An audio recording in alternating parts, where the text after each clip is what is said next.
Good morning, everyone. I welcome all of you to today's webinar. आज के webinar में आप सभी का मैं स्वागत करता हूं, हमारे सभी पैनलिस्ट का और हमारे सभी पार्टिसिपेंट का जिन्होंने आज के वेबिनार में हमें ज्वाइन किया है। क्योंकि बहुत सारे पार्टिसिपेंट और कंटिन्यू ज्वाइन कर रहे हैं, बट समय को देखते हुए हम वेबिनार शुरू करते हैं। तो आज का जो वेबिनार है वो आईसेट द्वारा एक वीक की वेबिनार की सीरीज का आयोजन किया गया है वर्ल्ड यूथ स्किल डे 2020 को सेलिब्रेट करने के लिए, जिसका कि आज तीसरा वेबिनार है। इसके पहले हम दो वेबिनार 15 जुलाई को और 16 जुलाई को कल हमने आयोजित किए थे, जिनका बहुत अच्छा रिस्पांस आया और बहुत सारे लोगों ने उसमें पार्टिसिपेट किया। तो जो 15th को वेबिनार था वो था world youth skill day celebration का जो फर्स्ट डे था, उसमें skill development and entrepreneurship post Covid, जिसके बारे में हमें एनएसडीसी और सिद्धार्थ चतुर्वेदी जी ने हमें ज्वाइन किया था, और जिसमें हमने सभी डिस्कस किया कि after Covid skill development scenario कैसे चेंज होने वाला है, एंटरप्रेन्योरशिप और इन सभी में क्या परिवर्तन आने वाले हैं और कैसे हम रेडी रह रहे हैं। इसके साथ ही साथ हमने उसमें सभी को बताया कि आईसेट ने पिछले 3 महीनों में या 4 महीनों में जो कोविड की सिचुएशन रही उसको आईसेट ने कैसे कोप अप किया, और हम सभी अपने ट्रेनिंग सेंटर्स पर डिजिटली माध्यम से कैसे कनेक्ट कर पाए। हमारे सभी स्टूडेंट आईसेट द्वारा डेवलप किए गए ऑनलाइन कंटेंट और जो पेडागोजीज है उसको कैसे वो अपडेट हो सके। इसके अलावा उसमें जो आईसेट द्वारा और भी चीजें जो की जा रही हैं, कंटिन्यू ई लर्निंग प्रोग्राम्स जो आईसेट के यूट्यूब पेज पर या आईसेट ऑनलाइन पोर्टल पर जो एलएमएस अवेलेबल है उसके माध्यम से भी सभी हमारे पार्टिसिपेंट को उसमें बताया गया। चूंकि मैं जस्ट ब्रीफ में अपने सभी पार्टिसिपेंट करीब 100 पार्टिसिपेंट ज्वाइन कर चुके हैं, तो बताना चाहूंगा हमारे साथ आज का बहुत ही एक्सपीरियंस पैनल है, जिसमें श्री सौम्य रंजन जी बीएफएसआई सेक्टर से। सर स्वागत है सर आपका। श्री अरिंदम जय जी इंडस्ट्री एक्सपर्ट है। श्री प्रीतेश बेहरा जी स्टेट एंगेजमेंट ऑफिसर छत्तीसगढ़ राज्य से, सर आप सभी का स्वागत है। और हमारे साथ में सौरभ पांडे जी हैं जो आईसेट पीएमके के प्रोजेक्ट को हेड करते हैं। उसके अलावा आज के मॉडरेटर श्री उद्दीपन चटर्जी हैं जो आगे इस वेबिनार को आगे कंटिन्यू करेंगे। इसके अलावा मैं इसमें 2-3 चीजें अपने साइड से, क्योंकि सेशन के प्रारंभ में हमने जो इस सीरीज की, तो सीरीज का जो ऑब्जेक्टिव था कि किस माध्यम से हम इसमें आगे वर्ल्ड यूथ स्किल डे को हम सेलिब्रेट कर रहे हैं। तो मैं बताना चाहूंगा सर, आईसेट ने 15 जुलाई 2018 को अपनी आईसेट की पहली कौशल चैंपियनशिप का भी अनाउंसमेंट किया था। तो आईसेट ने पिछले 2 बार से आईसेट स्किल कौशल चैंपियनशिप का भी आयोजन कर रहा है। 2018 और 19 में हमने आयोजन किया था। इसी के उपलक्ष्य में कल का जो हमारा सेशन था, वेबिनार था, वो वर्ल्ड स्किल्स को सेलिब्रेशन के बारे में था, जिसमें एनएसडीसी से श्री निहाल रुस्तगी जी आए थे। उन्होंने सभी स्टूडेंट को बताया कि स्किल्स के माध्यम से भी आप दुनिया में वो मुकाम हासिल कर सकते हैं जिसके लिए आपको फॉर्मल एजुकेशन की जरूरत नहीं है। इन सभी चीजों पे हमने उसमें बात की थी। और चूंकि आज का सेशन बहुत ही इंपॉर्टेंट है, क्योंकि जो हमारा पूरा आउटकम्स है या आउटपुट है या परफॉर्मेंस मेजर है स्किल्स इकोसिस्टम का, वो इससे कि उसको कैरियर कैसे प्राप्त हो रहा है, कैरियर अपॉर्चुनिटीज क्या है। क्योंकि हम सभी टफ टाइम के दौर से गुजर रहे हैं और अगले, क्योंकि पिछले 3-4 महीने काफी टफ रहे सभी इंडस्ट्रीज को लेके, सब लोगों ने बहुत बुरा समय देखा, बट इंडस्ट्री अब रिकवर कर रही है। जैसा हम न्यूज में देख रहे हैं, मैन्युफैक्चरिंग का सेक्टर भी वापस से अपनी लय में आ रहा है, ट्रांसपोर्टेशन सेक्टर या कंस्ट्रक्शन सेक्टर भी, माइग्रेंट वर्कर जो पहले वापस आए थे वो रिवर्स माइग्रेशन हो रहा है, इंडस्ट्री उन्हें बुला रही है। तो कैसे सिचुएशन इंप्रूव हो रही है उसके बारे में मैं चाहूंगा कि आप सभी अपने विचार रखें। और हमारे जो ऑडियंस है आज के, हमारे इस ऑडियंस में आईसेट के ट्रेनिंग सेंटर के सेंटर हेड, हमारे ट्रेनर्स, हमारे स्टूडेंट्स और आईसेट के प्लेसमेंट कोऑर्डिनेटर जो पैन इंडिया में फैले हुए हैं, वो सभी आपकी बातें आज आपके से जो सीख के जाएंगे वो अपने स्टूडेंट को आगे वो चीजें बताएंगे। सो आई इनवाइट उद्दीपन चटर्जी कि सर आप आए आगे और इस सेशन को आगे कंटिन्यू करें और हमें सभी पैनल मेंबर से थोड़ा डिटेल में उनके एक्सपीरियंस के बारे में भी बताएं। और सभी का एक बार फिर से आज के वेबिनार में स्वागत है। जस्ट अटेंडीज को मैं 2 बातें इसमें बताना चाहूँ, क्योंकि चैट डिसेबल है, तो आपकी जो भी क्वेरीज या क्वेश्चंस है वो क्यू&ए पैनल के माध्यम से आप हमें जरूर बताएं। आपके जो भी क्वेश्चंस हैं सेक्टर स्पेसिफिक है, आप जरूर बताएं। हम ट्राई करेंगे आपसे ज्यादा क्वेश्चंस को इस वेबिनार के माध्यम से आपकी क्वेरीज को संतुष्ट कर सके। Thank you sir. उद्दीपन sir. Thank you very much, Abhishek Gupta sir, for giving this opportunity to moderate this important webinar under World Youth Skills Day event, the week-long webinar series. Today we have a very good illustrious panel with us who will be discussing about the career opportunities post COVID-19 era. हमारे साथ mister Pritish Behera जी हैं. मैं एक बार उनका फिर से स्वागत करना चाहूंगा.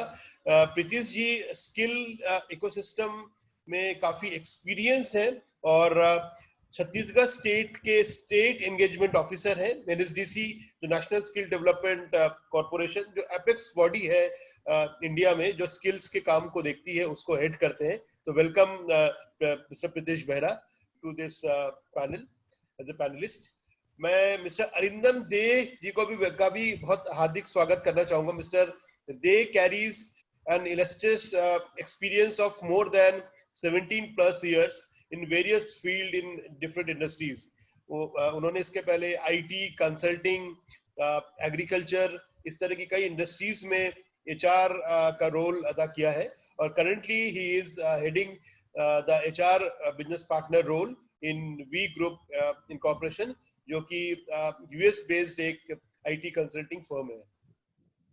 मैं स्वागत करना चाहूंगा मिस्टर सौम्या रंजन जी का भी, who is head business development in banking, finance, insurance industry sector skill council of India, BFSI sector skill council of India, which is one of the important sector skill council जो कि industry association, जो कि BFSI industry association को represent करती है.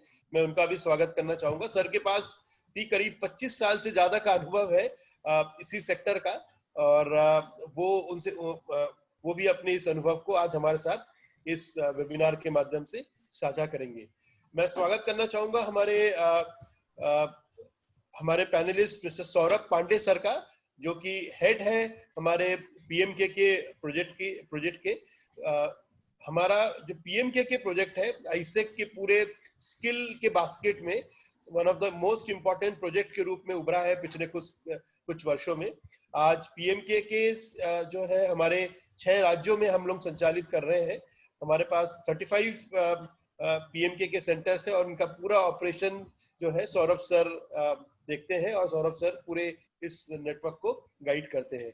और मैं साथ ही साथ वेलकम करना चाहूंगा मिस्टर अभिषेक गुप्ता जी, जो कि हमारे आईसेट के नेशनल प्रोजेक्ट मैनेजर है. उनका भी एक बार बहुत बहुत स्वागत है. हमारे आईसेट के जितने भी स्किल वर्टिकल के प्रोजेक्ट्स हम लोग आईसेट में जो चलाते हैं, जो करते हैं ऑल ओवर इंडिया में, उसका पूरी ऑपरेशंस की देखरेख जो है अभिषेक गुप्ता जी करते हैं. तो मैं उनका भी स्वागत करना चाहूंगा.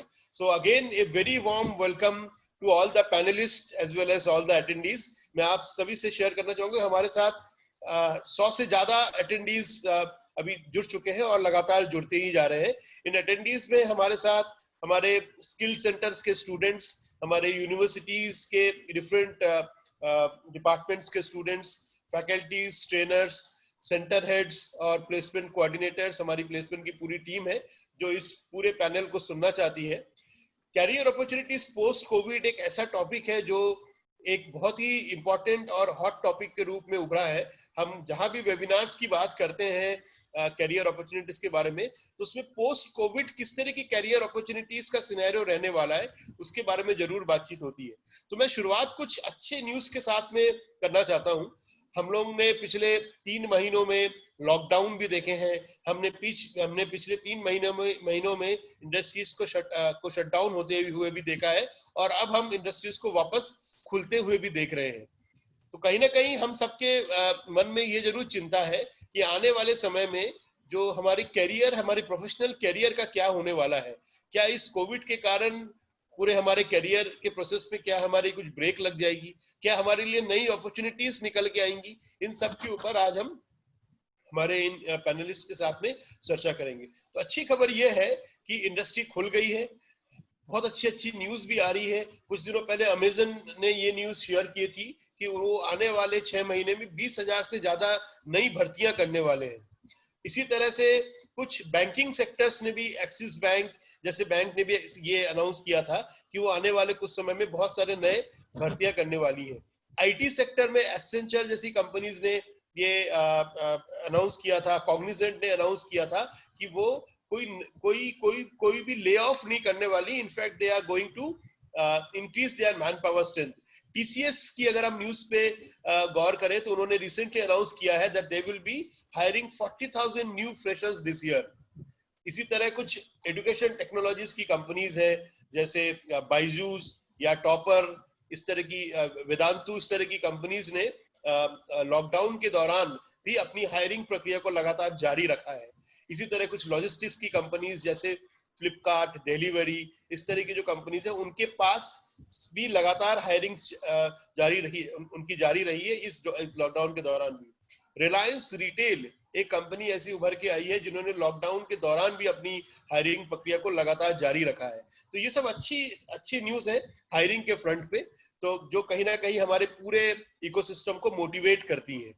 तो इसी अच्छी इन इन सभी अच्छी न्यूज के साथ मैं इस वेबिनार की शुरुआत करता हूं। और सबसे पहले हमारे जो ये इलस्ट्रियस पैनल है उनसे एक जनरल एक क्वेश्चंस के साथ में ये शुरुआत करता हूँ। ये मेरा जो क्वेश्चन है एज ए मॉडरेटर, ये हमारे सभी पैनलिस्ट के लिए है। अरिंदम सर, आप जरूर इस पे अपनी राय दें। प्रीतिश सर, आप भी जरूर इस पे राय दें। सौम्य सर, आप भी इस पे जरूर राय दें। और फिर अंत में सौरभ सर, आपसे भी हम इस बारे में राय जानना चाहेंगे, क्योंकि आप सभी अपने अपने क्षेत्र में बिजनेस लीडर है। आप लोग ऑर्गेनाइजेशन को पूरी तरह से ऑपरेशन होते हुए देख रहे हैं। तो एज ए बिजनेस लीडर और एज ए ऑर्गेनाइजेशन लीडर, आप क्या समझते हैं, how you are actually handling the biggest crisis the country, not even country, the entire world has seen so far?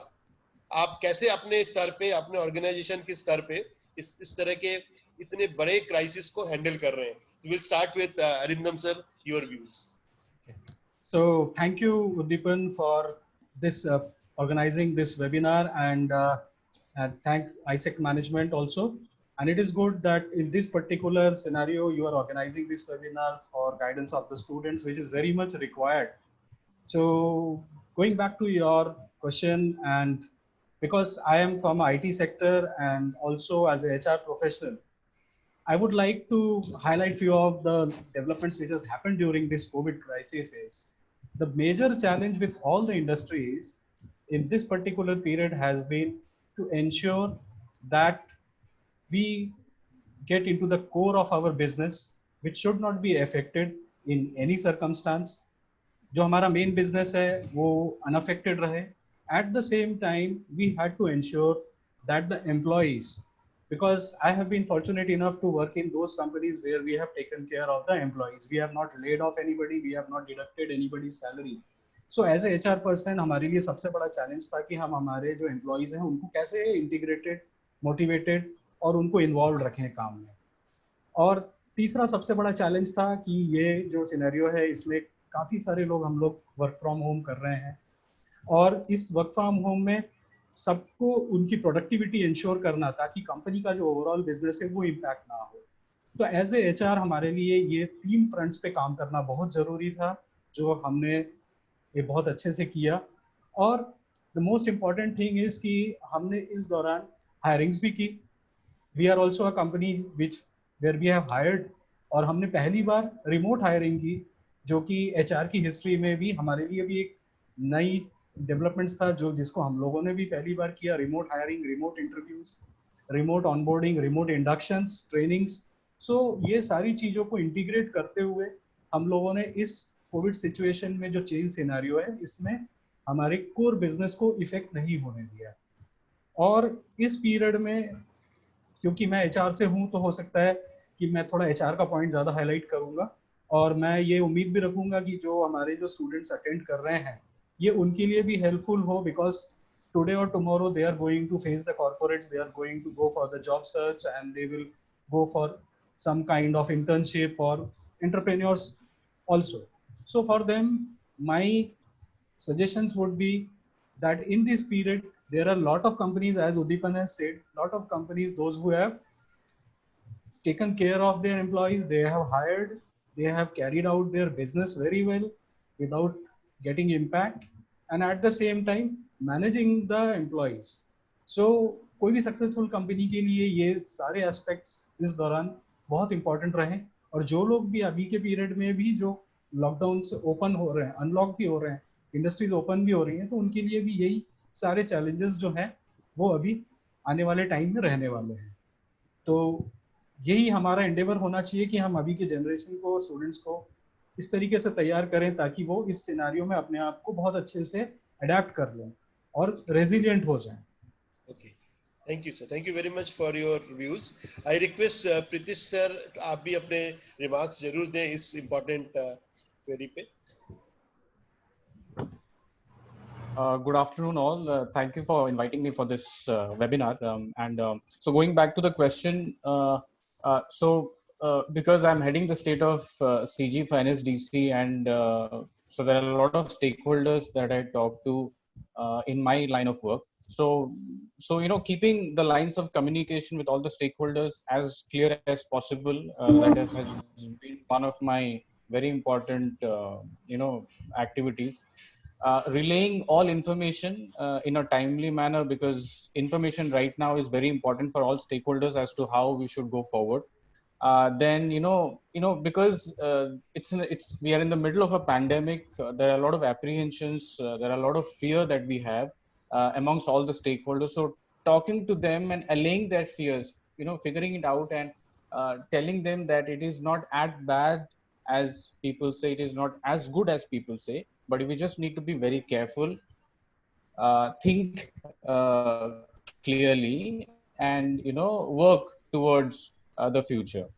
Also, I have been assisting the state skill mission because there has been a lot of influx of migrants to the state of Chhattisgarh. So assisting the state skill mission to help react better towards the migrant issue, as to how do we reskill them, how do we skill them, how do we take take cognizance of the socio-economic impact of their returning home in a sustainable manner, so that when we go to a position where we can say that this is post-COVID, so they can be in a better position to either go back to their line of work or stay here.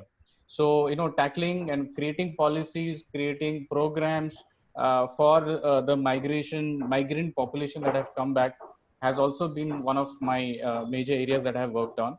And because I am in the skilling line of work, I can't but help reskill myself, because if I don't do it, I can't explain it to others, right? I can't advise. So I have been reading a lot of econometrics, which is a mix of economics and mathematics, a lot of statistics, because we have a lot of data. We can figure out a lot of trends by doing that. And I've also been reading a lot of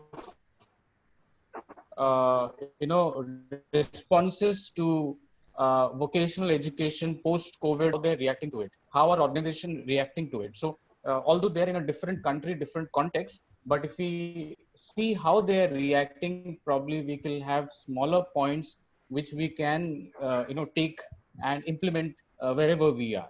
So that has been what I have been involved in. Thank you. Very relevant things that you said. So I request Soumya Ranjan sir to please comment on this thing also. Thank you, Uddipan, and good afternoon to everyone.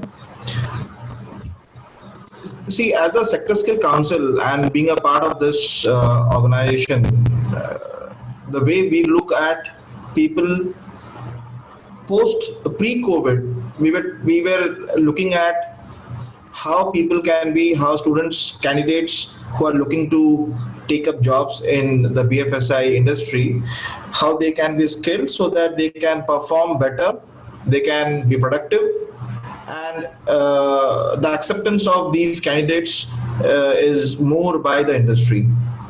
This was a situation which was pre-COVID. The moment COVID came in, things changed. बहुत कुछ change हो गया. Change इतना हो गया कि शायद हम ये कहेंगे कि वो आके थम गया. हर कंपनी जो बैंकिंग, फाइनेंस और इंश्योरेंस की थी, जो हर दिन रिक्रूटमेंट करती थी,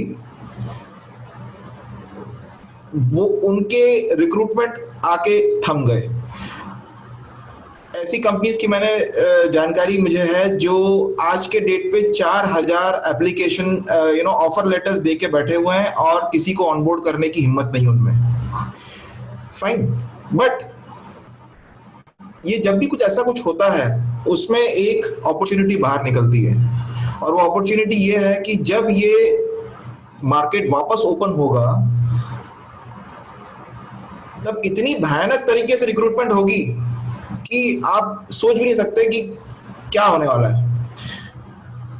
बट हमें एक चीज समझना बहुत जरूरी है इस सिचुएशन में कि जब ये मार्केट ओपन होगा, रिक्रूटमेंट चालू होगा, तो जो स्किल सेट्स कोविड से पहले देखा जाता था वो स्किल सेट्स के अलावा कुछ नए स्किल सेट्स पूछे जाएंगे, क्योंकि काम करने का तरीका चेंज हो चुका होगा, काम करने का जो स्टाइल है, जो टूल्स हैं, जो टेक्निक्स हैं, जो मेथोडोलॉजी है, उसमें बहुत कुछ चेंजेस आ चुके होंगे तब तक। और वो चेंज के लिए वो कंपनी ये देखेगी कि क्या आप इस नए चेंज, नए सिचुएशन, नए सिनेरियो को अडेप्ट कर पाएंगे या नहीं कर पाएंगे। आज के डेट पे हम फोन पे बात करते थे, अब फोन की जगह आ गया है वीडियो। तो वीडियो चैटिंग करते समय हमें अपना प्रेजेंटेशन कैसा करना है, ये सब चीजों को समझना और इम्प्लीमेंट करना आना बहुत जरूरी है। यहाँ तक कि मेरे ख्याल से अब आगे चल के, जैसे अरिंदम जी ने कहा कि शायद जैसे उन लोगों ने अपना रिक्रूटमेंट भी ऑनलाइन किया है, ऐसा बहुत पॉसिबिलिटी है कि आपकी अगले 2-3 महीने में जो इंटरव्यूज होंगे वो भी ऑनलाइन होंगे। So how do you communicate without coming face to face, maintain your body language, maintain your, आप अपने वॉइस को कितने तरीके से, अच्छे तरीके से प्रोड्यूस कर सकते हैं ताकि सामने वाला कॉन्फिडेंस ले आप में और आपको रिक्रूट करे, ये सब चीजें आने वाली हैं। तो मेरे ख्याल से जो हमने ऑब्जर्वेशंस किए हैं, जो आज के डेट पे कंपनीज कर रही हैं इंटरनली, वो ये है, एक तो अपने एम्प्लॉइज को मोटिवेट करके रख रहा है कि भाई आज आपका काम आधा हो गया है, बट आपको एक नए सिरे से नए मुकाम की तरफ बढ़ना है। रीट्रेनिंग किया जा रहा है, रीस्किलिंग किया जा रहा है एंड रीअलाइनमेंट किया जा रहा है। सबसे बड़ी बात है कि रीअलाइनमेंट मतलब आज आप कुछ और कर रहे थे, बट अब आपको तैयार किया जा रहा है कि उस काम को शायद ना करके आप कोई दूसरा काम करना है। ठीक है, तो इसके लिए ये चीजें बहुत इंपॉर्टेंट है। तो फ्लेक्सिबिलिटी आदमी में लाना बहुत जरूरी है। सो हम यही कहेंगे, मतलब मैं ये कहूंगा कि अभी सबसे बड़ी स्किल्स, जो सबसे बड़ी चीज चाहिए वो है कि can we adapt digital technology, can we be flexible, are we ready to accept new things, new situations and new ways of doing business।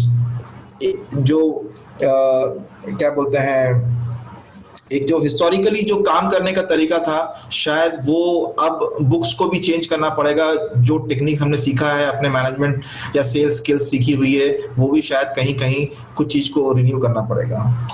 Thank you. Yes, sir. Thank you very much. Very, very relevant comments on this particular thing. So I request Saurabh Pandey sir, आपने भी 3 महीने में इस पूरे आईसेट में बहुत सारे नए इंटरवेंशंस आपने लागू किए हैं, हमने भी देखे हैं। I request कि आप भी अपने कमेंट्स शेयर करें इस क्वेश्चन पे। Thank you Arindam. मेरी आवाज ठीक से आ रही है? Yes sir, your voice हाँ, is audible. अभी हुआ था कि पिछली बार में आवाज़ ठीक नहीं आ रही थी। जैसा मैंने अभी अरिंदम जी को और सौम्या जी को सुना, प्रतीश ने कहा, मैं उसमें ज़्यादा समय नहीं लूँगा, because we have also to see how we can control our speech regarding time is also very much control for us. 2 चीज़ें जो मैंने देखी हैं इसमें, एक तो है कि हमने ऑनलाइन में अपने आप को कैसे तैयार किया, नंबर 1। दूसरा कि हमने क्या अपने आप में अपस्किलिंग एंड रीस्किलिंग की तैयारी की है। हम अपनी टीम के साथ किस ढंग से मार्केट में अपने आप को प्रस्तुत कर रहे हैं या प्रेजेंट कर रहे हैं। सबसे बड़ी चीज़ होती है कि हमारे यहाँ एक रात में सारी चीज़ें बदली। जो कुछ हमें 1.5-2 सालों में होना था, ये ब्लेंडेड ट्रेनिंग या जो कुछ भी हो रहा है, या रिक्रूटमेंट ऑनलाइन, ये सारी चीज़ें होनी थी, ये हमारे प्रोसेस और डेवलपमेंट का एक तरीका था। लेकिन जिस ढंग से लॉकडाउन के बाद ये कुछ महीनों में बदलाव हुआ है, और मैं तो कहूँगा कि 1 महीने के अंदर सारी सिनेरियो बदल गई है, उसमें अपने आप को हमें तैयार करना पड़ेगा। पहला, हमारा ऑनलाइन का अंडरस्टैंडिंग बदलना है।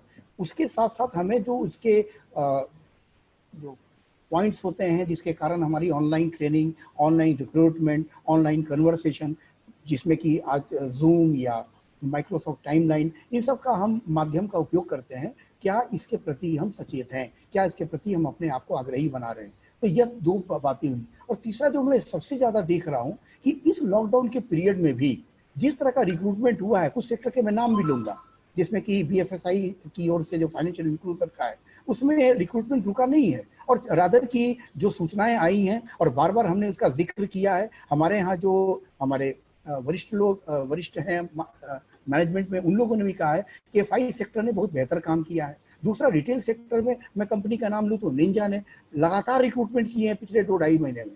कहने का मतलब है कि मैं इसलिए इन 2-3 सेक्टर का या कंपनी का नाम ले रहा हूँ ताकि ये समझ में आए कि वहां पर काम क्या हो रहा है, उस हिसाब से किस तरह की तैयारियां चल रही हैं और कैसा परिवर्तन बन रहा है। इस परिवर्तन के प्रति हमें अपने आप को सचेत रखना है, अपनी टीम को सचेत करना है।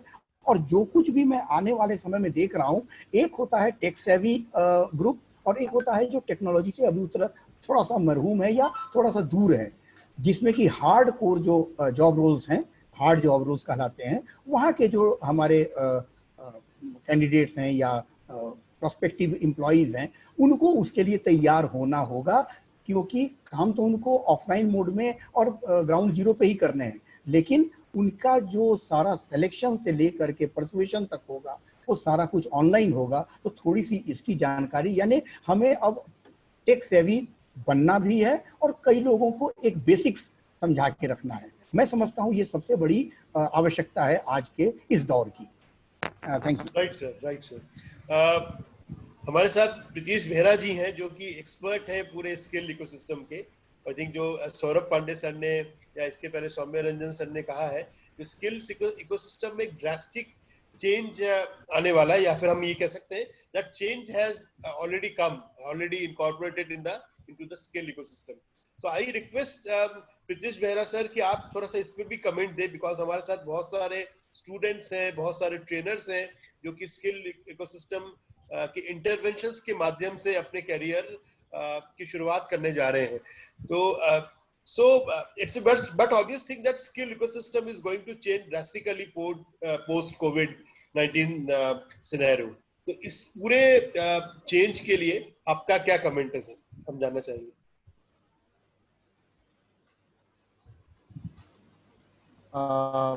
Okay, so this will be a bit long, but I will keep it to the points. So and I wouldn't say let us not judge whether they are good or bad. Let me just state the facts, and then probably we can towards finding solutions. So first is there has been disruptions in the learning process, right? And from the supply side, right? So in the context of because there has been lockdowns, there has been social distancing, and there are travel restrictions, school workshops or workplaces. And in some occupational fields, theory can be taught and learned online, but practical aspects cannot be effectively delivered because of a lack of access to tools, materials, equipment, and machinery. So there has been a disruption in the learning process from the supply side. Second is training of trainers. Now, trainers have to be retrained on the various issues of the post-pandemic world, post-COVID. They must adapt quickly to online pedagogy, new hygiene guidelines, because if they have to admit students sometime and most importantly to deal with the student fears and apprehensions, because the last one is very important, because all the students now have a fear and apprehension about getting into vocational education. Will that pay off? Anyways, they were a little hesitant, but now it has been exacerbated by the whole pandemic world. So reskilling our trainers with those skills to deal with student fears and apprehensions is very important.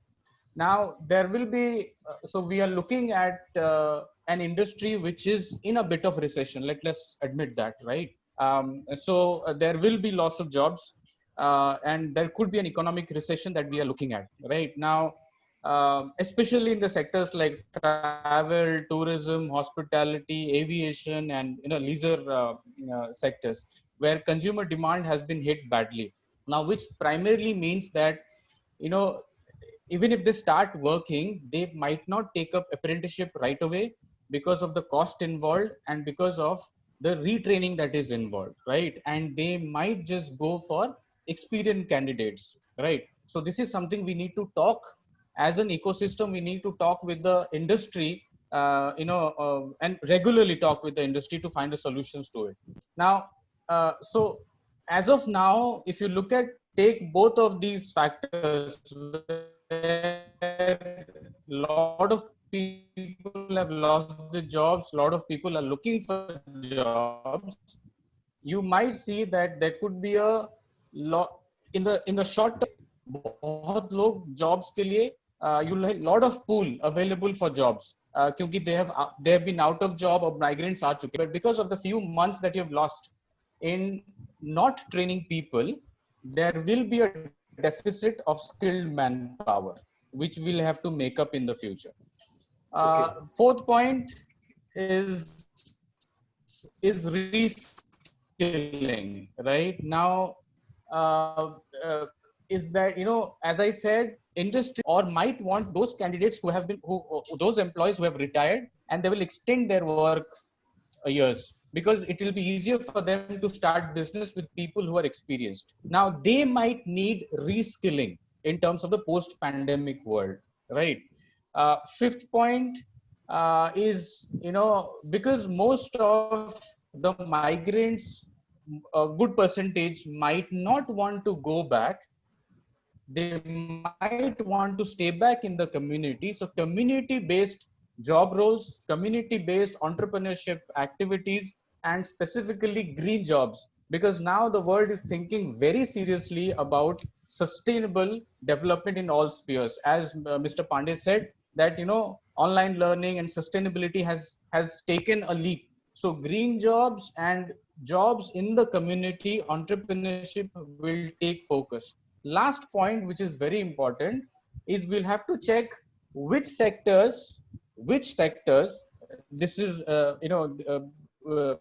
please listen to this very carefully, which sectors have people working closely together, and which sectors have people working not closely together.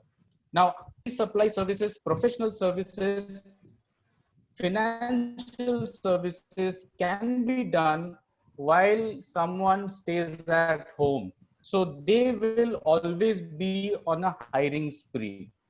But accommodation, food, wholesale, retail, travel, tourism, transport, storage, construction requires people to work with less distancing. So they will have to change, they will have to change as to how can we work in a construction site. You cannot work keeping 6 feet of distance all the time, right?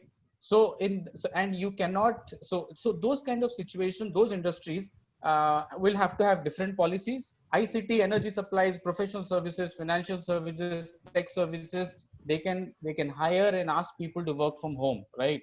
So policies has to be devised in terms of sector wise, which has to be taken up overall on a national level. Yeah, thank you. Sure. Very, very rightly said all the points. So thank you, sir. So my next question is to Mr. Arindam De, who's represented the industry part in this today's webinar. Sir, we talked about technology in last 3 months. हमने technology के बारे में बहुत बात की है, that industry is going to adopt all kind of newer technology. They will adopt new processes also. So my question is that the candidates, the fresher candidates who will be starting their career post-COVID or just after this in fact, in middle of this pandemic situation.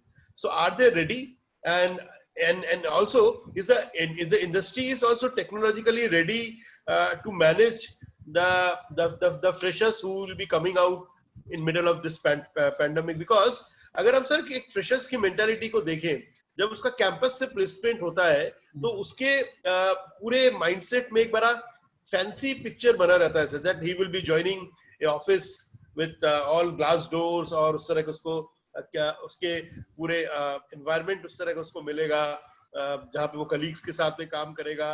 He will be enjoying his time in the fancy cafeteria जो industry में available होगा उसके लिए.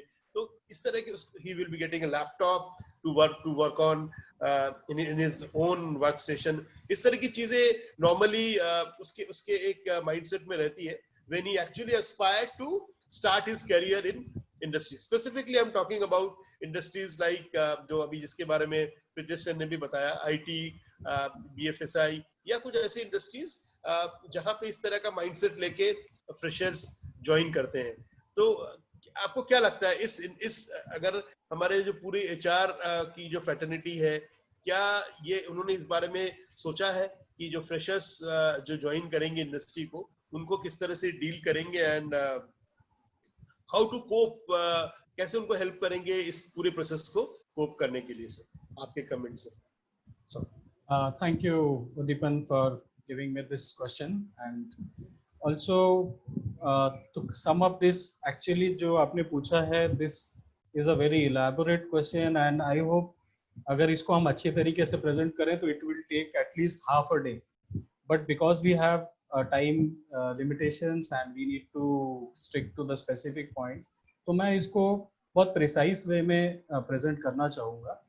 जैसा कि अभी प्रीतिश देहरा जी ने बताया कि there will be tough competition, and although we have to accept the reality that there are layoffs, there are loss of jobs, and the companies are reducing the number of staff, this is actually a reality. But still, I will give my point of view from the manufacturing as well as IT industry point of view. See, the requirement of freshers will still be there because the demand in the market has to be met by every industry, whether it is manufacturing or whether it is IT. But the nature of job will change. It will take more of automation will take over the physical jobs, and the freshers or the new generation of employees, those who will be joining, they will need more of technology skills rather than the manual skills. Now, after listening to everybody, I would also say the same thing, that the students will have to learn various new skills in terms of how virtually they can be more effectively presenting themselves in front of the employers.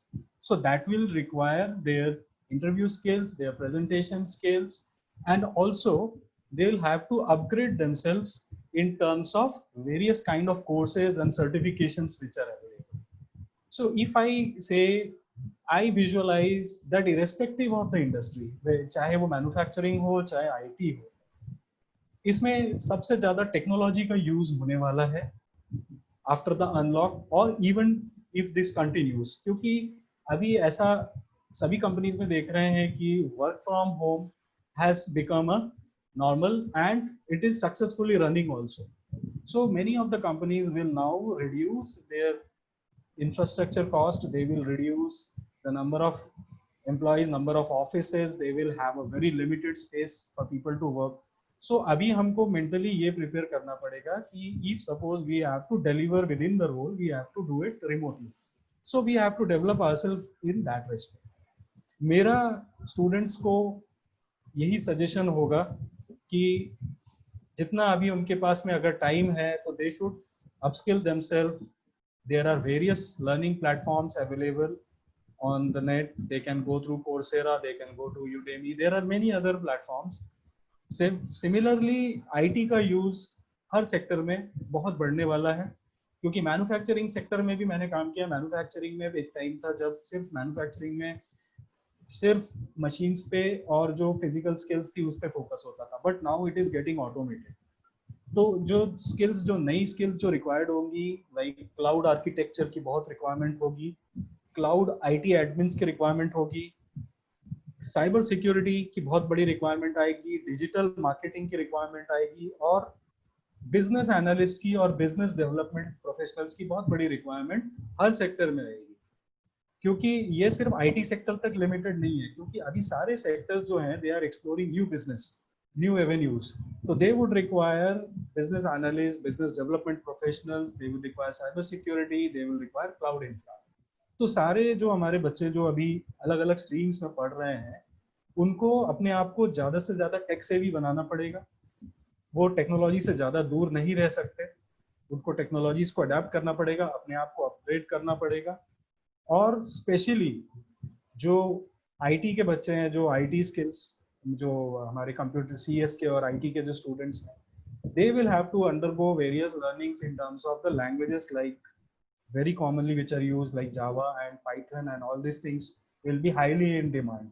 Her company अपना e-commerce और अपना ई-प्लेटफॉर्म launch करेगी, जिसके लिए इन professionals की बहुत requirement आएगी। तो हमारे स्टूडेंट्स को उसी डायरेक्शन में अपने आप को डेवलप करना पड़ेगा, जिसके लिए उनको स्टार्टिंग फ्रॉम, जैसा अभी सौरभ सर ने बताया, उनको इंटरव्यूज में अपने आप को वर्चुअली प्रेजेंट करने से लेके अपने आप को आउटकम बेस्ड रोल में लाने तक पूरा टेक्नोलॉजी का उनको हेल्प लेना पड़ेगा। सेकेंडली, ये एक बहुत बड़ी स्किल है, और मैं रिक्वेस्ट करूंगा आपके इंस्टीट्यूट को भी और स्टूडेंट्स को भी कि बहुत सारे रिमोट फ्रीलांसिंग जॉब्स भी हैं और फ्रीलांसिंग इंटर्नशिप्स भी अभी बहुत सारी कंपनीज प्रोवाइड कर रही हैं।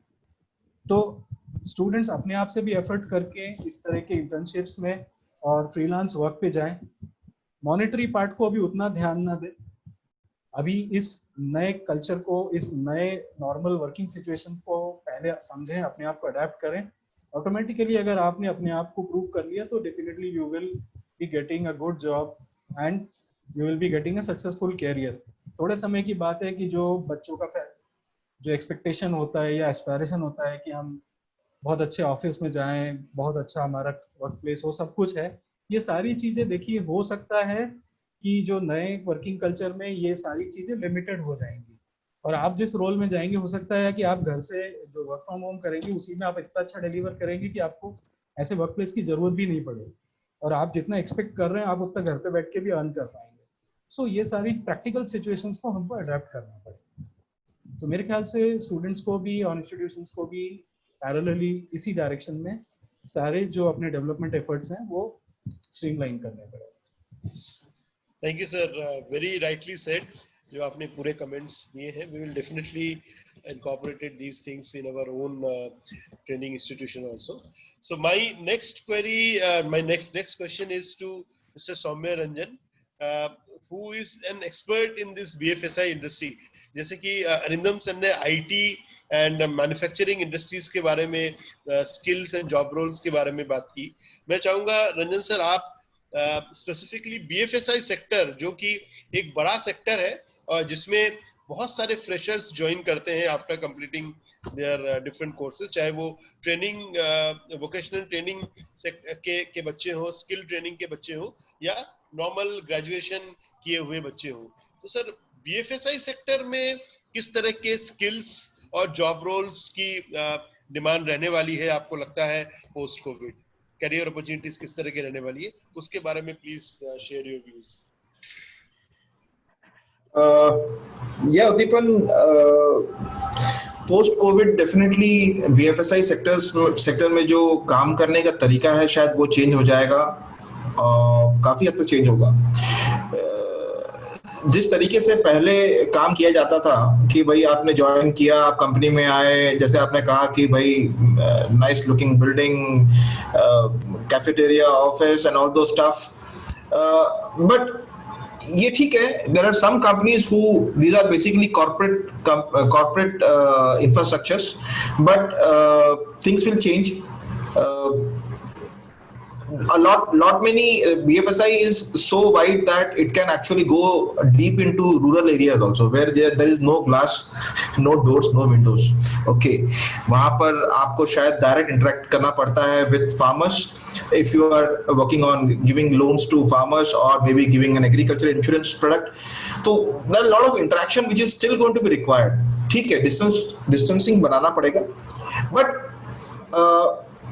ये हो गया, दो साइड हो गए कि एक अर्बन एरिया में आपकी बिजनेस करने का तरीका और रूरल में बिजनेस करने के तरीके में शायद फर्क काफी आएगा. Approach will be quite different. As far as the way work from home will happen,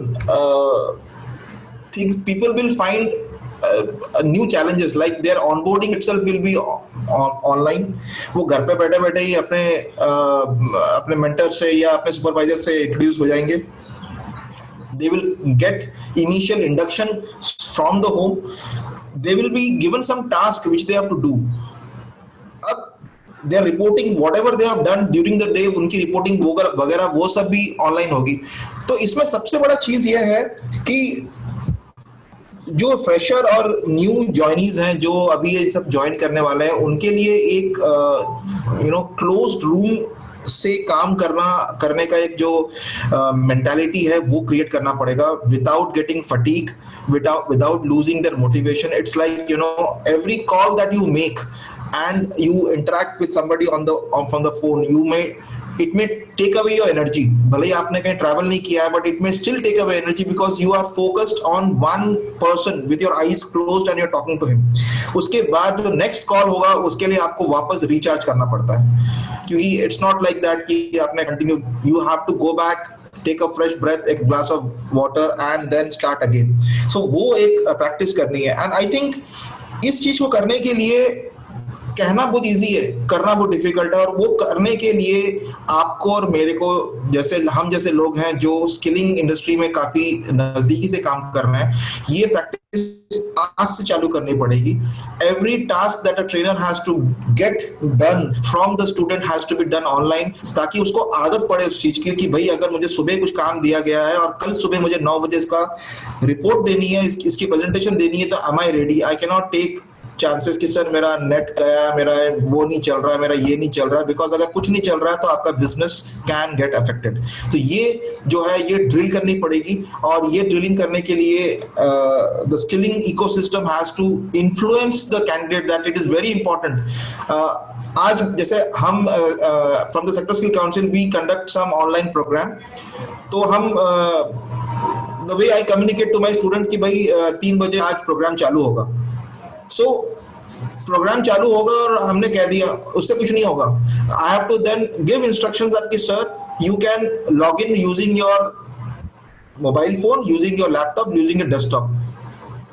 उससे भी कुछ नहीं होगा. आपको ये बोलना पड़ेगा कि sir you have to keep 2 things ready with you. In case आपका लैपटॉप बंद पड़ता है तो आपको अपने स्विच करना है to mobile, because time is essence. तो ये सब जो मतलब जो आपके काम करने के तरीके में जिसको इनबिल्ट करना पड़ेगा कि भाई जैसे हम आज के डेट पे गाड़ी चलाते हैं तो एक स्टेपनी चक्का लेके चलते हैं. एक चक्का होता है जो एक्स्ट्रा होता है क्योंकि वो कभी कौन पंचर हो जाए पता नहीं, राइट? हमारे इस काम में भी you have to tell your client, मतलब स्टूडेंट को ये बताना पड़ेगा कि सर मैं कभी भी लैपटॉप से मोबाइल में स्विच हो जाऊंगा तो बीच में अगर कुछ 1 मिनट का ब्रेक हो जाए तो बुरा मत मानना. ये चीजों को प्रैक्टिस में लाना पड़ेगा. So I am saying self motivation is very important for the freshers to perform. Second very important thing is that कि they have to understand that आपके ऊपर में फेथ रखा गया है कि आप घर पे बैठे बैठे काम कर रहे हो, घर से काम कर रहे हो, तो आपके ऊपर faith, and that faith can disappear in a minute if you are underperforming or you are not responding properly. ये बहुत जरूरी है. कंसंट्रेशन बहुत जरूरी है, क्योंकि घर के अंदर में जब हम काम करते हैं तो डिस्ट्रैक्शंस बहुत होती हैं.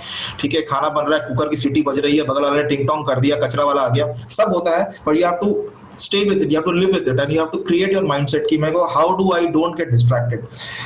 So with these things I would say ki a new kind of a life will be there, lifestyle will be different, and we will have to adapt to this. तो मेरे ख्याल से everybody is learning, I am also learning. 3 महीने से मैं भी घर से बाहर नहीं निकला हूँ, तो I think I'm still able to sustain, and मेरे को लगता है कि people will get on. Thank you sir. Yeah. मैं पूरे पैनलिस्ट और ऑडियंस को बताना चाहूंगा कि Soumya Ranjan sir is operating from Mumbai, which is one of the most hardest hitted area due to covid in India. वहां से सर ऑपरेट कर रहे हैं मुंबई से। Thank you sir for your insightful views regarding this thing. मैं यहाँ पे सौरभ पांडे सर को भी इनवाइट करना चाहूंगा कि सर आप भी अपने कमेंट्स दे, because you are very closely working with the candidates who are getting trained in different PMKKs. आप उनके साथ भी रेगुलर इंटरेक्ट करते हैं, कैंडिडेट से, सेंटर हेड से, हमारी पूरी प्लेसमेंट की टीम से, कि आप की क्या व्यूज है, because you are also one of the veteran of this skill ecosystem. आप काफी सालों से स्किलिंग के पूरे प्रोसेस को इंडिया में देख रहे हैं, तो आपकी क्या राय है कि which are the job roles and sectors which will actually show an increase in hiring? आप भी काफी समय से इस बार में चर्चा कर रहे हैं, और क्या आप किस तरह के स्किल सेट्स सजेस्ट करना चाहेंगे, आप जो फ्रेशर्स हैं, जो नए बच्चे निकल के आ रहे हैं ये स्किल ट्रेनिंग सेंटर से और अपने ग्रेजुएशन के कोर्सेज से, उनको किस तरह के स्किल सेट्स डेवलप करने चाहिए for securing A job post or after COVID-19 or in between the COVID-19 situation? Thank you जीवन जी। सबसे पहले तो हमें ये समझना पड़ेगा, मेरी आवाज आ रही है clear? Yes sir, yes sir. सबसे ये समझना पड़ेगा कि जैसे पेन, पेंसिल, एक्सरसाइज बुक्स यानी कॉपी, किताब के कन्वेंशनल एजुकेशन में, शिक्षा में जरूरी की चीज़ थी। इसके बिना आप कन्वेंशनल जो शिक्षा चल रही थी क्लासरूम में और स्कूल्स में, वो नहीं हो सकता है अगर आपके पास पेंसिल, पेन, कॉपी, जिसको एक्सरसाइज बुक्स कहते हैं, और किताबें नहीं है। ऑनलाइन ट्रेनिंग में जैसे ऑनलाइन मोड में हम आते हैं, तो हमें भी इसके बेसिस को जानना होगा कि हमारे पास सपोर्टिंग डिवाइस जो कि कंपैटिबल हो, वो एंड्रॉयड का फ़ोन हो या इस तरह के ऑपरेटिंग सिस्टम का फ़ोन हो जो कि हमारे इसको सपोर्ट करे। दूसरा, हमारी कनेक्टिविटी उस ढंग की हो। इसमें एक जो डिवाइस को अगर छोड़ दिया जाए तो शायद जो हमारे ट्रेनीज हैं या हमारे कैंडिडेट्स हैं या जो जॉब सीकर्स हैं, उनका बहुत जोर नहीं चलता। मुझे अभी कल एक डेटा पढ़ने को मिला कि हमारा पूरा जो देश है 2 भागों में बटा हुआ है, जहाँ कनेक्टिविटी बहुत अच्छी है, जहाँ कनेक्टिविटी ठीक नहीं है। यानी कि जो राज्य बेहतर स्थिति में परफॉर्म कर रहे हैं, जैसे कि दिल्ली है, हरियाणा है, पंजाब है, गुजरात है, महाराष्ट्र है, कर्नाटक है, वहाँ पर कनेक्टिविटी बहुत अच्छी है। लेकिन उसी के पैरेलल अगर आप इधर देखें, बिहार में, उड़ीसा में, हालांकि उड़ीसा से बैठे हुए हैं प्रतीश बेहरा सर, तो मैं समझ सकता हूँ कि जिस क्षेत्र से हैं, तो बंगाल है या नॉर्थ ईस्ट एरिया है, वहाँ पर कनेक्टिविटी नहीं है। तो पहले तो हमें इसको देखना पड़ेगा कि ये हमारे हाथ में नहीं है और इसको भारत देश को जरूरत है। जो उसके अनुसार जो हम लोगों ने सोच करके अपनी टीम के साथ जो मैंने काम किया, उसको मैं थोड़ा सा समय दूंगा, क्योंकि हमारे पास समय की भी बाध्यता है कि हम उसको अपने कंट्रोल में रखें। जो सेक्टर पहला तो हमारा ये था कि हमारे इंगेज हो रहे हैं, जो टीचर हैं, ट्रेनर्स हैं या जो भी लोग पढ़ाते हैं, वो इंगेज हो ट्रेनीज के साथ। उसको क्या हमारी जो इम्प्लीमेंटिंग एजेंसी है जैसे एनएसडीसी, क्या उसको अप्रूव कर रही है? इसको हटा करके हमने ये सोचा कि पहले ऑनलाइन मोड में उन लोगों को इंगेज किया जाए। उसके लिए हमने जो मैकेनिज्म बनाया, वो ज़्यादा मैं एम्फेसिस नहीं दूंगा उसको कि वो पॉइंट वाइज में बात करूं, लेकिन एक 3 टायर मैकेनिज्म हम लोगों ने बनाया, जिसमें ट्रेनीज के हाथ में हमारे एग्जीक्यूटेबल फाइल पहुंच रहे थे, व्हाट्सएप ग्रुप के माध्यम से, जूम कॉल के माध्यम से, और पीडीएफ फाइल के रूप में उनके पास कंटेंट पहुंच रहे थे। एक तो ये हुआ, और दूसरा इसका डेवलपमेंट जो नेशनल कंप्यूटर स्टैंडर्ड है उसके हिसाब से हम लोगों ने थ्योरेटिकल पार्ट को डेवलप किया था।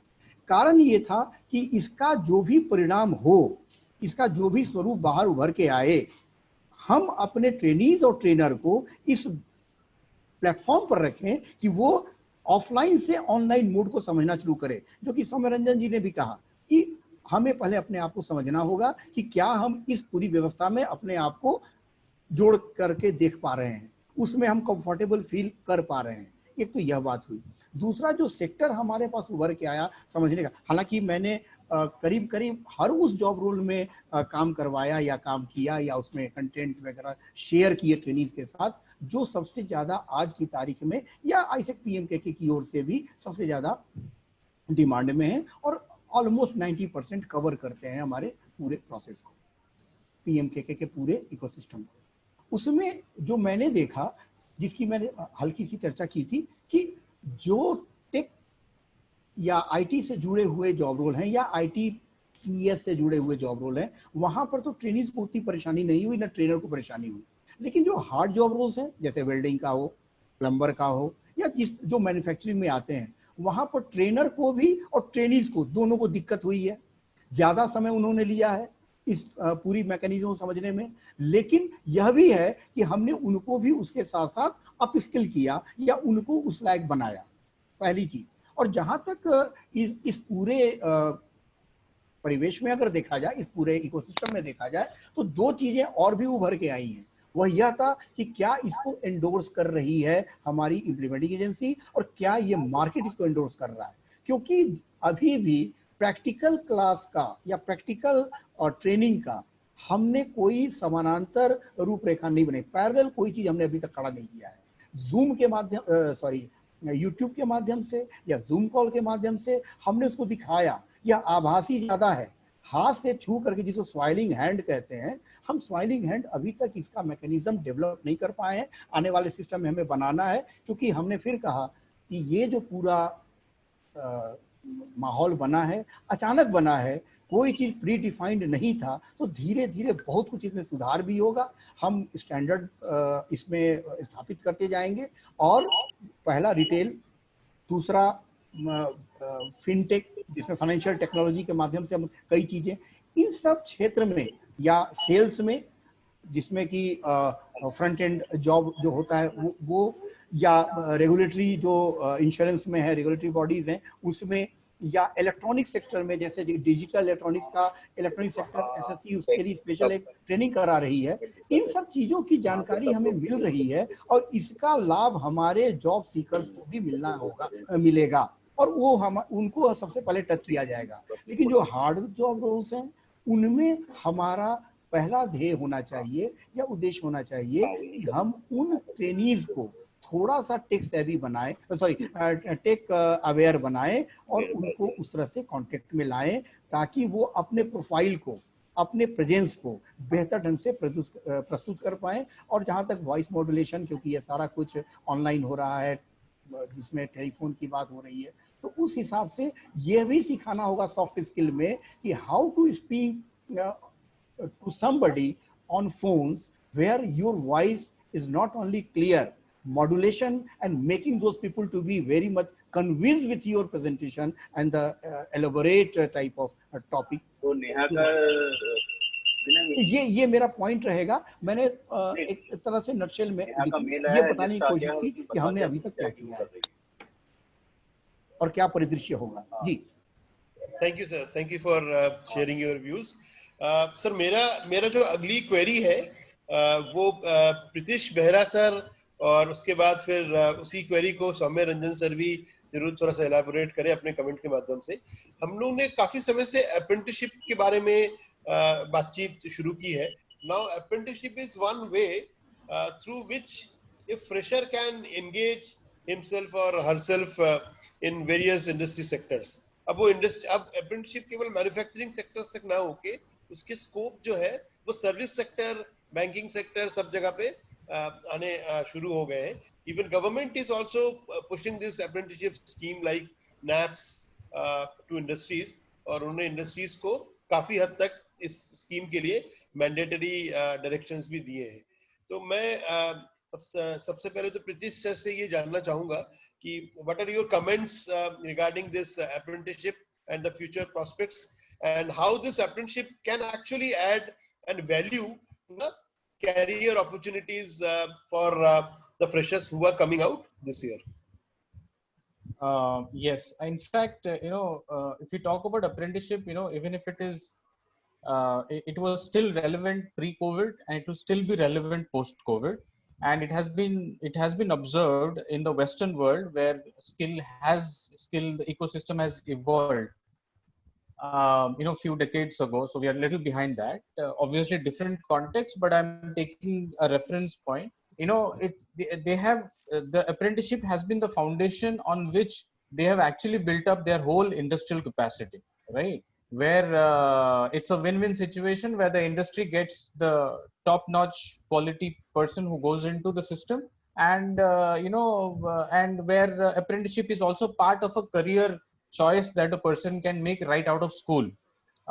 So yes, so taking that reference point, apprenticeship is very important. If you talk about India, where when we say that we are at the threshold of becoming a developed country and moving into that level, but at the same time, it is very important that I somehow feel that policy level interventions at the central level, policy level interventions at the industrial level has still few gaps, and that's the reason why apprenticeship hasn't taken off as it should have.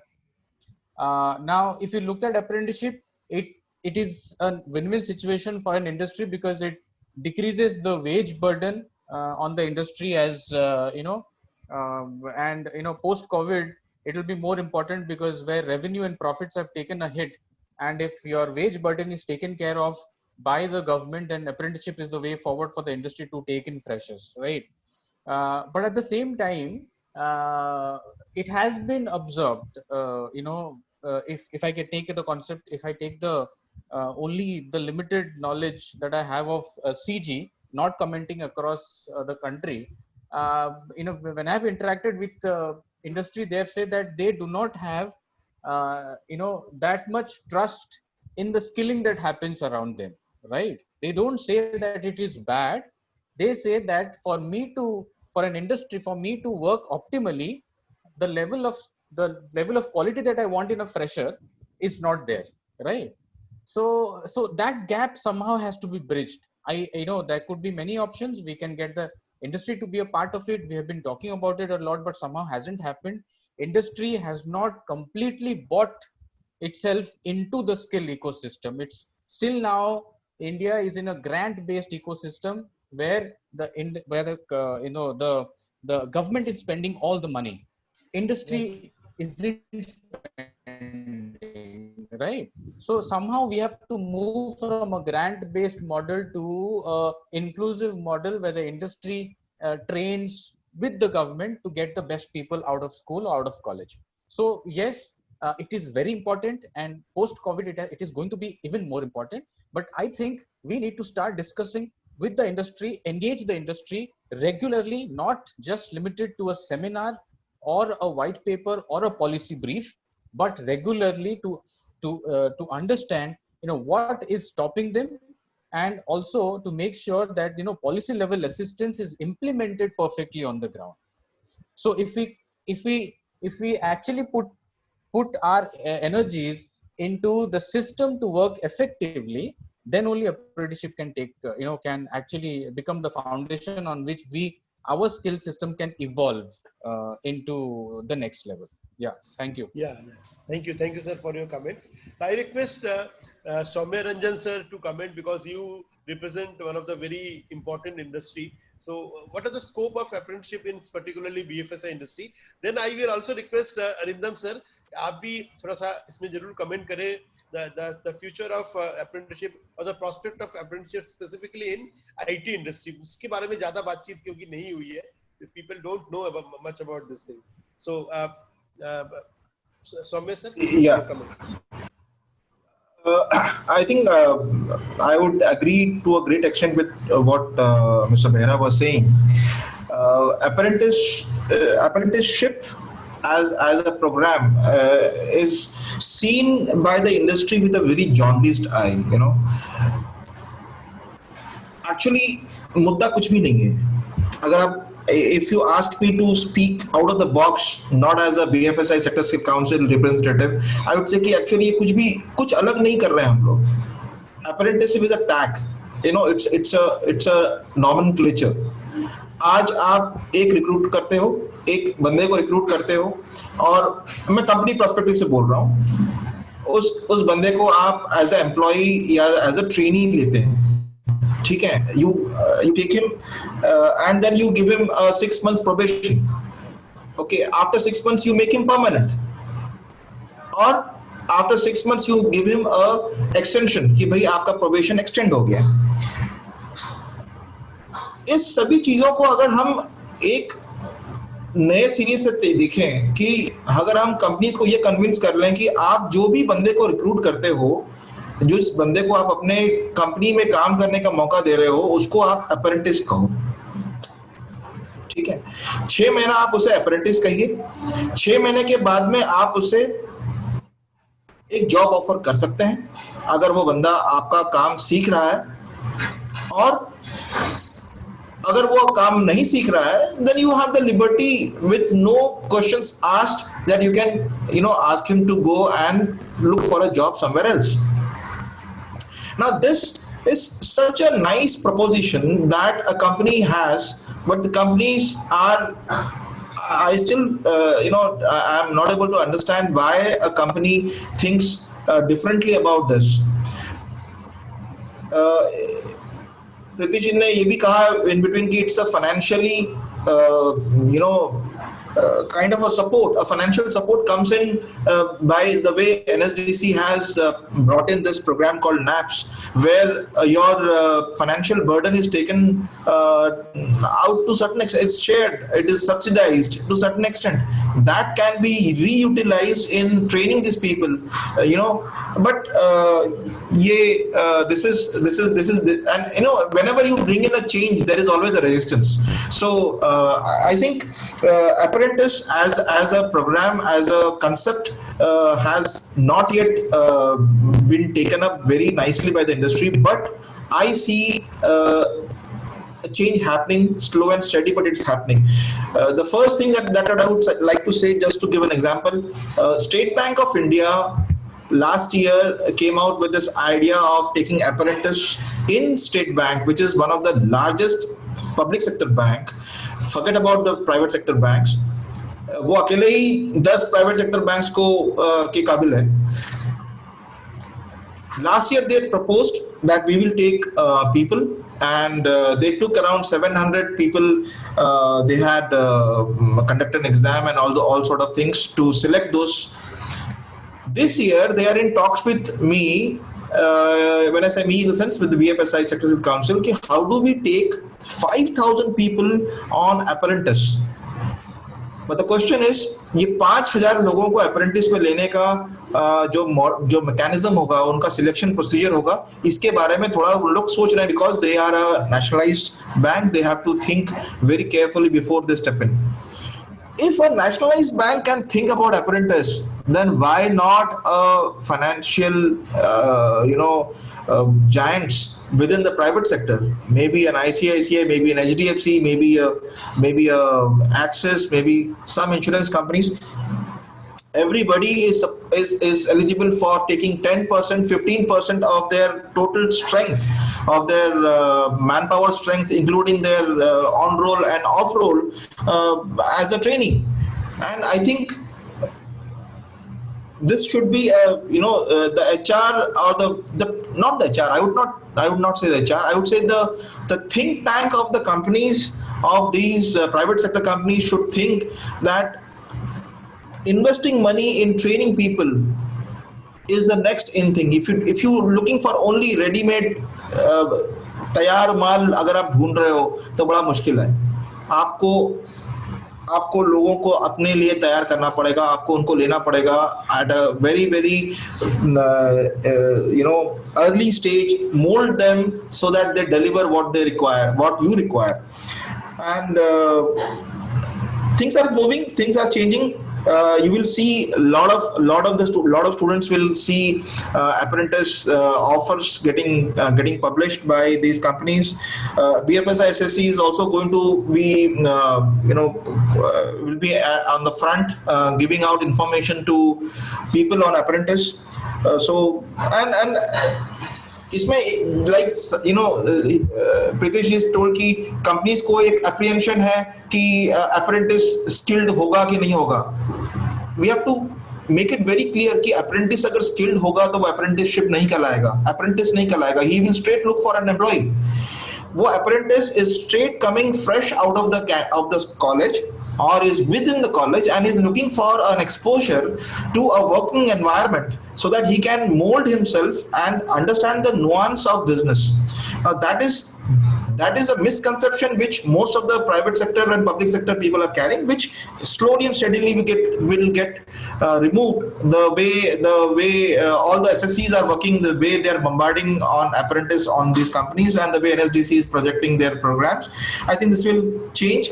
And the students, from the students perspective, they should always look for grab opportunities जब भी उनको apprentice का opportunity मिलता है, like the way Arindam Dev said that आप ये मत देखिए कि मुझे वहां पर 7,000 मिल रहा है कि 9,000 मिल रहा है, आप ये देखिए कि मुझे सीखने के लिए क्या मिल रहा है, क्या मैं वहां पर कुछ सीख रहा हूँ, क्या मैं अपना थ्योरी को और मेरा प्रैक्टिकल जो मैंने लैब में किया है क्या मैं उसे इम्प्लीमेंट कर पा रहा हूँ. अगर वो मैं कर पा रहा हूँ, then I am learning the business, I am learning new skills and I am gaining experience, based on which I can then fetch a job for myself where I can start quoting कि sir मुझे इतना मिलना चाहिए क्योंकि मैं ये आपको दे सकता हूँ. I think that is where apprentice will lead to a situation where we have better ready job force available to us so that we can go one notch above where we are today as an industry. Thank you.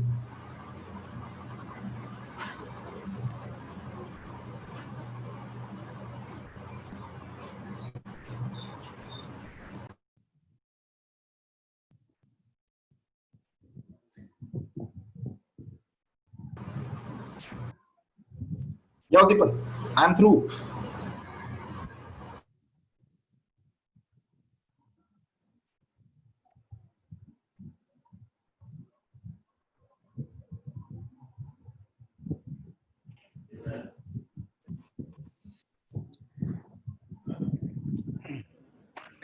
Sorry, everybody, it got disconnected due to all of a sudden power cut. Now we are again resuming ourselves. Thank you.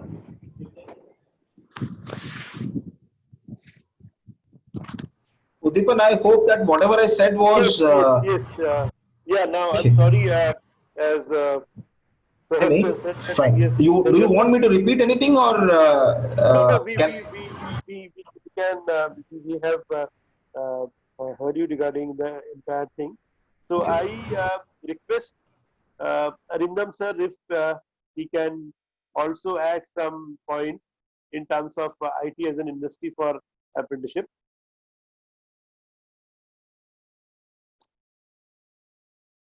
Yeah, Arindam sir, if hi, you can add yes. some points for apprenticeship in IT industry, because IT is one industry which is in a hiring spree, you can say.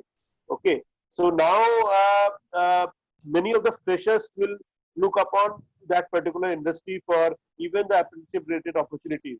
So how is that particular industry, specifically IT? You've also seen manufacturing industry. So please comment. Manufacturing apprenticeship is already very much popular in that sector. So what about IT? So please give your views, share your views. Sure, Pradeepan, I think most of the panelists have covered broadly the points which are relevant for the students. But as far as IT is concerned, I would like to put across few points. IT industry, you know, now in this particular scenario is going through a lot of transformation. Why? Because the need for IT infrastructure and the need for IT services has increased, and it will go on increasing even after the situations are under control. So IT will always be an industry where there will be demand for the skilled employees. Now, as far as this internship in IT is concerned, internship in IT in the present scenario and in the coming times, what I visualize will be mainly into the data science. IT industry will be needing people who will be good in their analytical skills, those who will be good in analyzing a bulk of data, and also those who will be having a knack of developing themselves as per the requirement of that particular business. So interns will definitely be required, because you know now in the present circumstances there will be a lot of surveys which need to be conducted, lot of research, lot of R&D on the market has to be conducted, and also on many research on the IT products will be required. So IT companies will not be able to engage their full-time employees into this particular new avenues where the market research, R&D, and also new product development is concerned. So they would require interns to do this job. And those interns, those who will be able to adapt themselves, or those who will do it as per the expectations of that company, definitely get absorbed. But for that, there has to be some predetermined skills which they will have to bring to the table.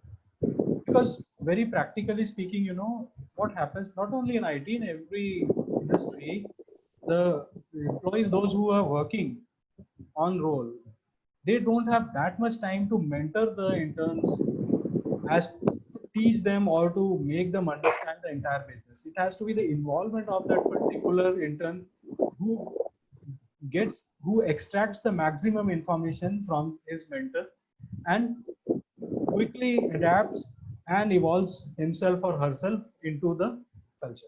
So need of interns will be there in IT industry, but that will be mainly into the fields that I mentioned.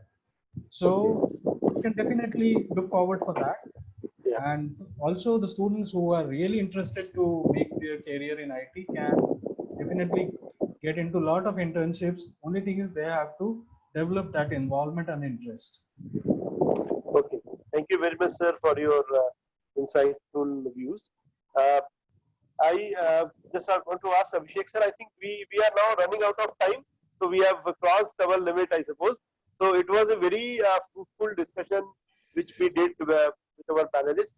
I think now, after this particular discussion, the students, the attendees, they can easily understand what is the current hiring scenario in this particular situation, the post-COVID-19 situation. What are the hiring opportunities available in different industries? Which are the job roles? Which are the skill sets which are now required to get a job in different sectors of industry? So thank you very much, all the panelists, for taking out time and share your insightful views on this particular and very important topic. I request Abhishek Gupta, our National Project Manager, to conclude and offer the vote of thanks. Thank you sir, बहुत ही अच्छा inputs आए सभी panelist को। मैं एक बार पुनः धन्यवाद करना चाहूंगा कि बहुत सारी नई चीजें मुझे सीखने को मिली आप सब लोगों के इनपुट से। जैसे कि मुझे प्रीतेश जी ने बताया कि इंडस्ट्री का जो अप्रीहेंशन है, तो वी रियली मतलब कंसर्न अबाउट दिस, और हम इंडस्ट्री को और भी इन्वॉल्व करना चाहेंगे जो भी हम प्रोग्राम रन कर रहे हैं, और इंडस्ट्री के साथ हमारा रेगुलर उनके साथ कांटेक्ट रहता है। बट आपका जो सजेशंस है उसको हम आगे पॉजिटिव वे में लेते हुए और इंडस्ट्री से उसमें रेगुलर टच में रहेंगे। साथ ही साथ जो सौम्य रंजन जी ने बताया बीएफएसआई सेक्टर के बारे में, या जो नए चेंजेस आ रहे हैं, अरिंदम देसन ने जो बताया इंडस्ट्रीज को लेके या अप्रेंटिसशिप को लेके, तो ये सभी सजेशंस हमारे स्टूडेंट को, हमारे ट्रेनर को बहुत ही हेल्पफुल रहेंगी आगे आने वाले जब भी लॉकडाउन ओपन होगा या जो भी सिचुएशंस आती है, तो उसको हम बिल्कुल कंटिन्यू करना चाहें। इसको आपके सजेशंस को आगे लेते हुए हम कंटिन्यू करेंगे। जस्ट मैं भी इसको कंक्लूड ही कर रहा था कि कंक्लूड करने के लिए मैं भी जस्ट एक बुक रीड कर रहा था जिम कॉलिंस का, जिसमें उन्होंने ये बताया हुआ है कि the peoples are not your most important asset, the right people are. तो जो भी एम्प्लॉय है, सभी एम्प्लॉय, जब ऐसी क्राइसिस का टाइम आता है तो ऑर्गेनाइजेशन को कभी कभी टफ सिचुएशन चूज करना पड़ता है, who are the right people, who are important one. तो जो भी एम्प्लॉय है या जो भी पोटेंशियल एम्प्लॉयमेंट वर्ल्ड में एंट्री करना चाह रहे हैं, उनको मेरा सजेशन है कि आप अपने साइड से कंपनी को क्या वैल्यू ऐड कर रहे हैं, बहुत ही इंपॉर्टेंट रहेगा। जब भी वो सिचुएशन इंप्रूव होगी तो सभी एम्प्लॉय कंपनी के लिए उतने महत्वपूर्ण नहीं होंगे, बट उन्हें देखना पड़ेगा कंपनी उसको भी कि कौन से एम्प्लॉय ने वैल्यू ऐड कर रहे हैं। तो ये जरूर मैं यहाँ से संदेश रूप में हमारे सभी जो अटेंडीज उनको बताना चाहूंगा।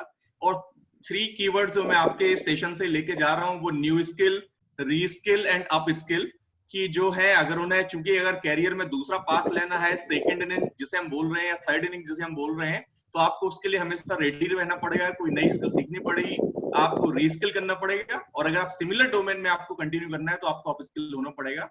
So Deepan sir, thank you for providing such an insightful session with all the panelists. तो मैं आईसीटी की तरफ से आप सभी का बहुत बहुत आभार प्रकट करता हूँ यहाँ पे, और साथ ही साथ मैं अपने सभी अटेंडीज जो हमारे साथ बने हुए उनका भी बहुत बहुत धन्यवाद करता हूँ।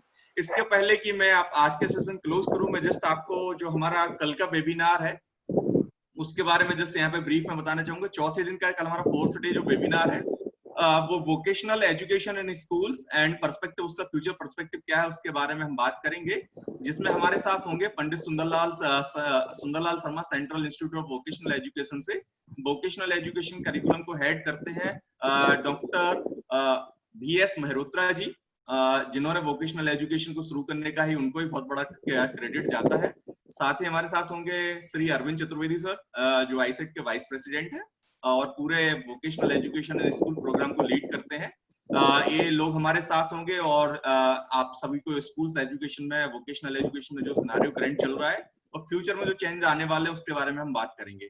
तो सभी अटेंडीज से जो हमारे ट्रेनर्स हैं या जो जिनके फ्रेंड्स या फैमिली मेंबर्स स्कूल्स में है, वो जरूर इसको अटेंड करें और इस वेबिनार सीरीज का भाग लें। तो पुनः आपको वर्ल्ड यूथ स्किल डे इस वीक की मैं आप सभी को बधाइयां और शुभकामनाएं देता हूं, और साथ ही साथ आपको ये सभी से जरूर बोलूंगा कोरोना के टाइम पीरियड में आप जितना कम हो उतने बाहर निकलें, अपना साफ सफाई का ध्यान रखें, मास्क लगाए रखें, सैनिटाइजर का उपयोग करें और स्टे सेफ, स्टे होम। इसी के साथ हम आपके वेबिनार क्लोज करते हैं। Thank you all panelists, thank you all our attendees, thank you once again. Thank you, sir. Thank you very much, sir. Thank you, and Thank you. Thank you. and thank you to the ISEC management. Thank you. Thank you. Thank you, everybody. Thank you.